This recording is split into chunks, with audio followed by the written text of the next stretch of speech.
Olá, meus irmãos, o meu bom dia a todos vocês. Nós, nesta manhã de segunda-feira, temos a graça de Deus conosco e agora nós vamos novamente estudar a nossa lição e espero que você estejam animado, esteja contente, feliz nesta manhã em começar esse dia.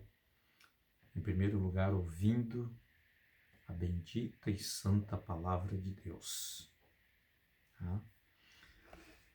Muito bem, a nossa lição de hoje, a combinação divino-humana.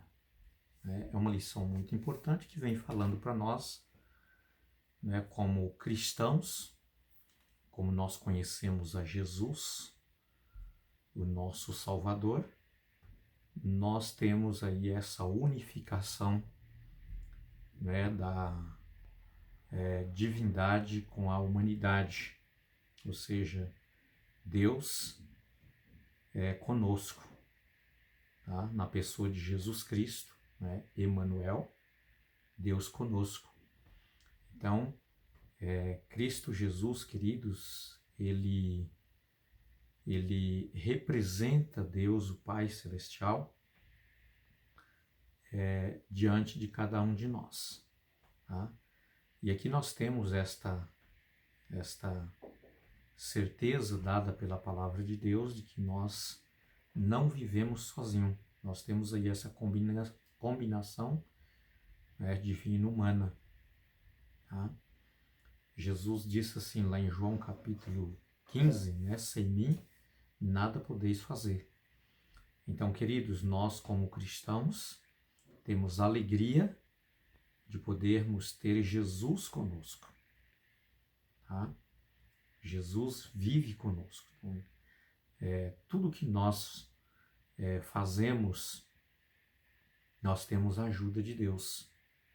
Nós não podemos fazer nada sozinhos. E a base do nosso estudo é Colossenses capítulo 1, verso 28 e 29, com outros capítulos aqui que vai também colaborar para a nossa compreensão. Eu convido você a orar comigo neste momento. Tá? Nós vamos buscar a presença de Deus para podermos compreender melhor a sua palavra. Deus querido, nosso Pai, obrigado por ter nos dado a graça de termos uma boa noite, acordarmos nesta manhã, o privilégio, Senhor Deus, de termos recebido a Tua misericórdia para conosco. Nós o pedimos agora, o Santo e Bom Espírito, para nos guiar na Tua Santa Palavra, iluminando o nosso coração e a nossa mente, para conhecermos melhor a Tua Palavra. Em nome de Jesus oramos. Amém. Muito bem, meus queridos, aqui Paulo, nesse capítulo de Colossenses, tá? Ele diz assim, olha, Paulo disse que anunciava a todos os homens em sabedoria para que o homem seja perfeito em Cristo. Então veja que Paulo diz assim, meus irmãos, escrevendo essa carta para a igreja de Colossos, ali para os irmãos de Colossenses, Paulo diz assim, olha, meus irmãos, eu tenho me esforçado, eu tenho lutado, não de mim mesmo, mas com Deus, com Cristo Jesus, pelo seu Espírito, para anunciar a todos os homens para viver em sabedoria. Para que o homem seja perfeito em Cristo. 2 pontos importantes, queridos. Nós precisamos aprendermos. Isso é muito importante para nós. Primeiramente, Paulo, ele diz assim, para que todos os homens em sabedoria, aprendem a ser perfeito. Ou vive em perfeição. Que sabedoria é esta? Essa sabedoria não é uma sabedoria humana.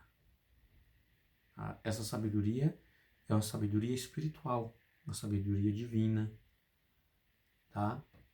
O apóstolo Tiago diz assim, olha, se alguém precisar de sabedoria, busque do alto.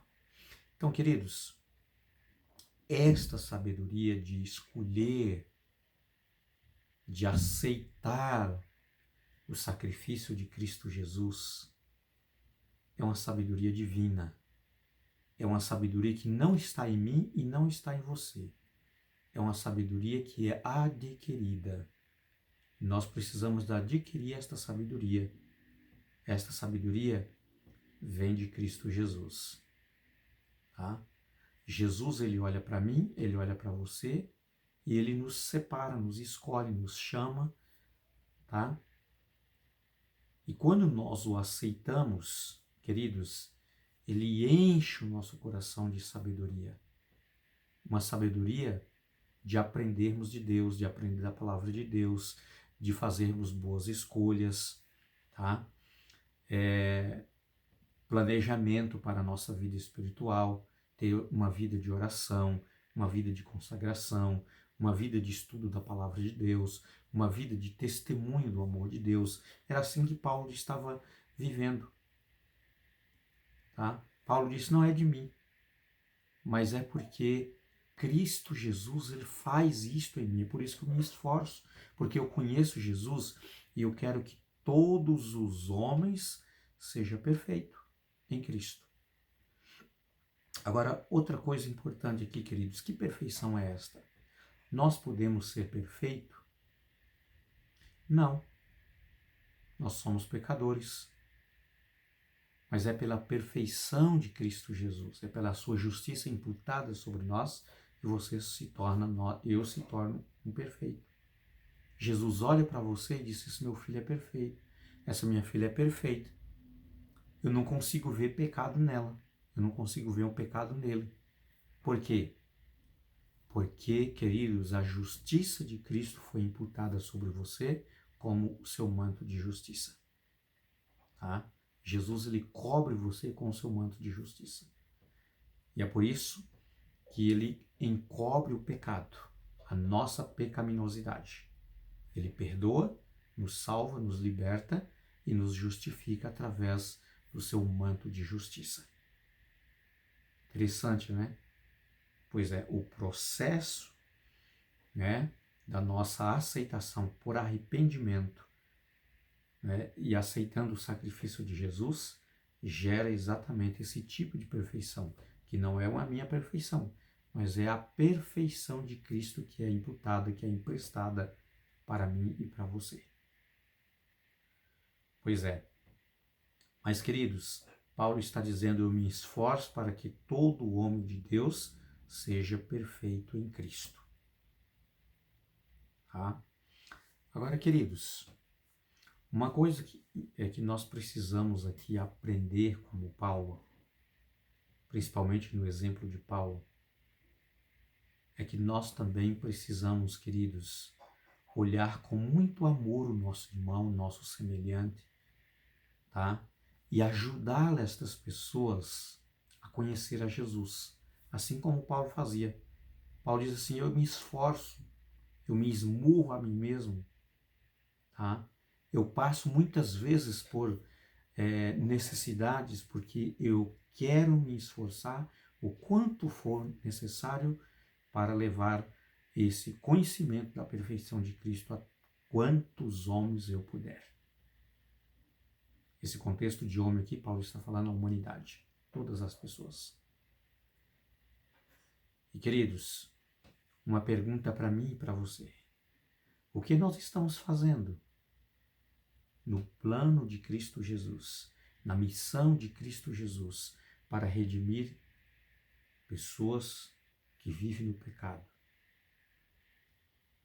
Queridos, nós fomos chamados por Cristo Jesus para despovoar o inferno, tirando pessoas que estão infernizadas no pecado, tirando pessoas que estão na escravidão do pecado e, queridos, trazendo para o reino de Cristo Jesus, povoando o reino de Cristo Jesus. Por isso que Paulo, ele tinha essa grande preocupação. Outro verso importante aqui, queridos, Deuteronômio capítulo 4, verso 4. Moisés diz assim para o povo, um dia que ele reuniu todo o povo diante do Senhor, né, para adorar a Deus, para apresentar, né, a vontade de Deus para o seu povo que estava ali no deserto, vindo do Egito em direção à terra prometida. E Moisés diz assim, olha, todos vocês que estão aqui hoje estão vivos. Queridos, é uma graça muito extraordinária. Você acordou nesta manhã, você precisou tomar algumas decisões, né? Entre estas decisões que você tomou, você decidiu se você iria levantar ou se você ia continuar deitado, se você iria tomar café ou não, se você vai trabalhar ou você vai ficar em casa. Tá? Então, foi muitas decisões que você tomou. Tá? Outra decisão que você tomou, eu vou estudar a minha lição agora ou vou deixar para estudar quando eu voltar à tarde?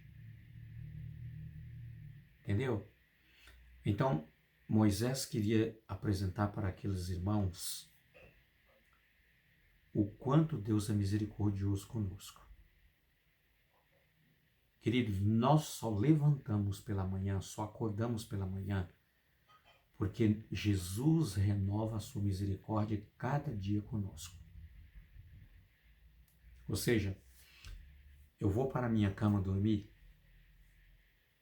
mas eu não tenho o direito de acordar no dia seguinte. Não tenho direito. Eu não tenho vida em mim mesmo. Tá? Eu sou um homem, sou um pecador, sou mortal. Eu só acordo pela manhã, você só acorda pela manhã, porque Jesus renova a cada manhã suas misericórdias para conosco. Sabia disto? Pois é. Nós só levantamos, queridos, porque Jesus nos dá mais uma oportunidade. O privilégio de vivermos mais um dia. Tá? E é por isso que Moisés disse aqui, todos vocês que estão aqui, hoje estão vivos. Agora, queridos, eu quero aqui refletir uma coisa muito importante com vocês. Que tipo de vida você tem? Qual é a vida que você tem? Você simplesmente respira, você anda, você tem o seu dia a dia, você vai ao seu trabalho, você volta. Qual tipo de vida que você tem? A palavra de Deus diz, queridos, que Deus deseja que nós tenhamos vida com abundância. Uma vida plena. E vida com abundância, queridos, só há em Cristo Jesus. Só quando nós entendemos o plano redentivo, o plano da salvação e aceitamos a Jesus como nosso Salvador. Aí sim passamos a ter uma vida plena. Tá? É desta forma. Ah, mas eu não vou ter provação, não vou ter problema mais? Claro que sim.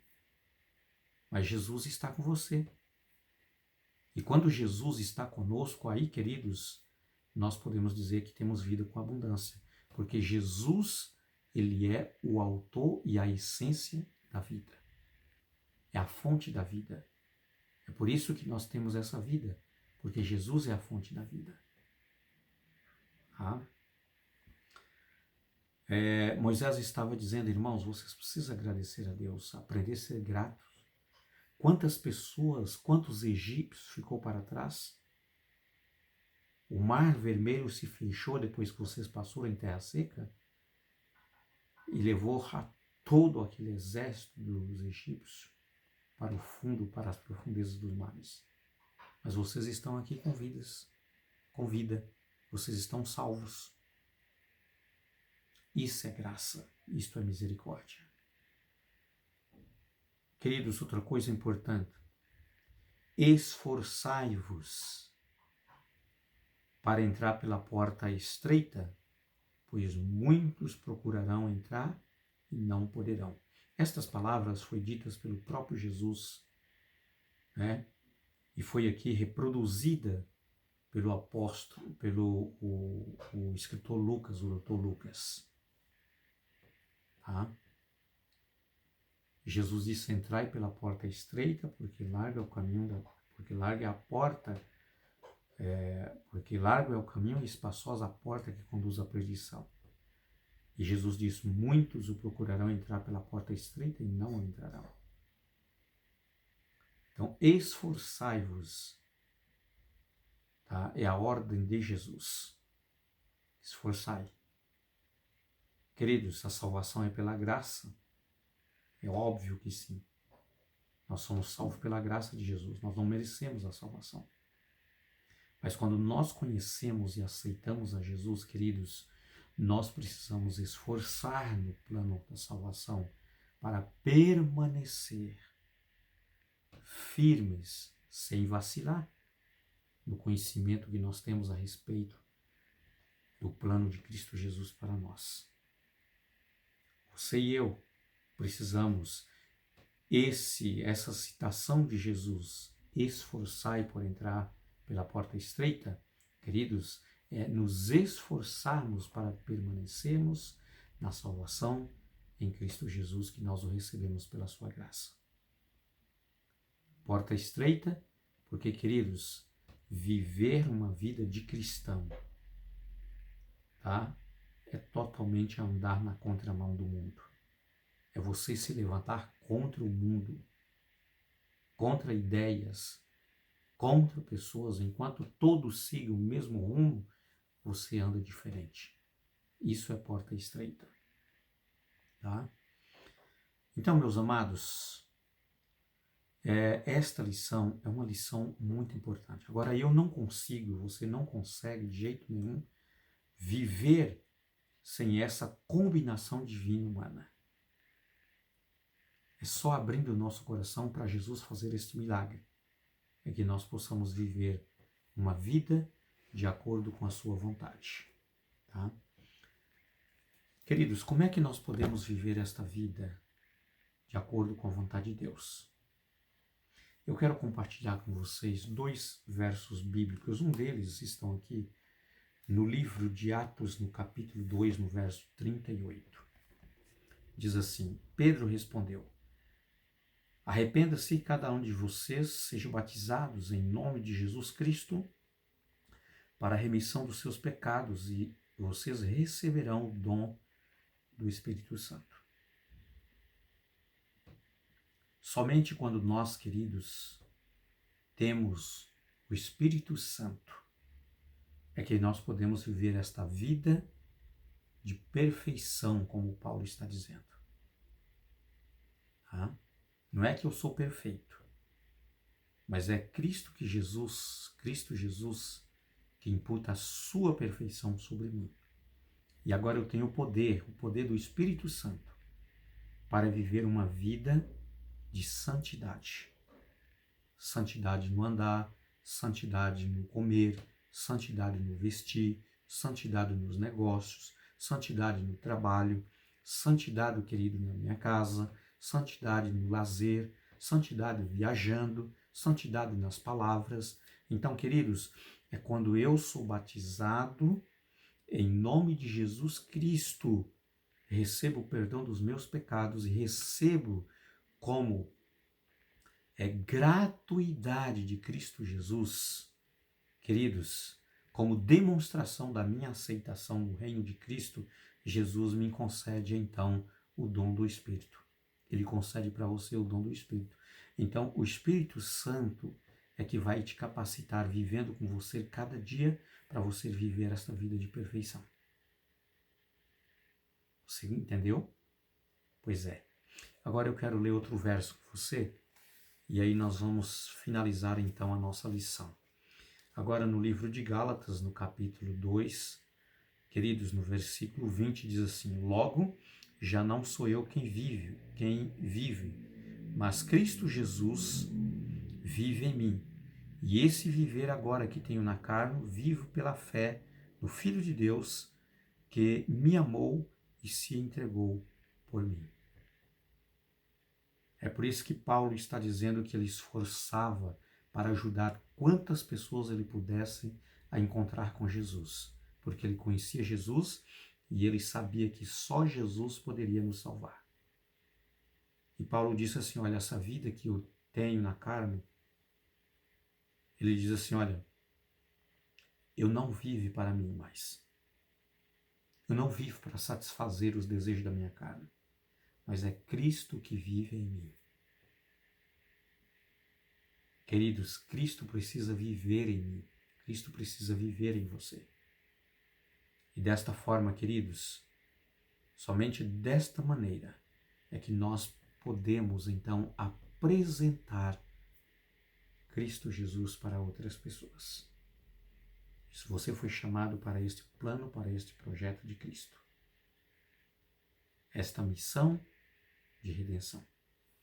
Que Deus te abençoe, você tenha uma boa segunda-feira, um bom começo de trabalho, um bom começo de semana. Hoje é o segundo dia desta semana, mas propriamente acredito que é um dia, né, de atividade. Geralmente você está começando hoje.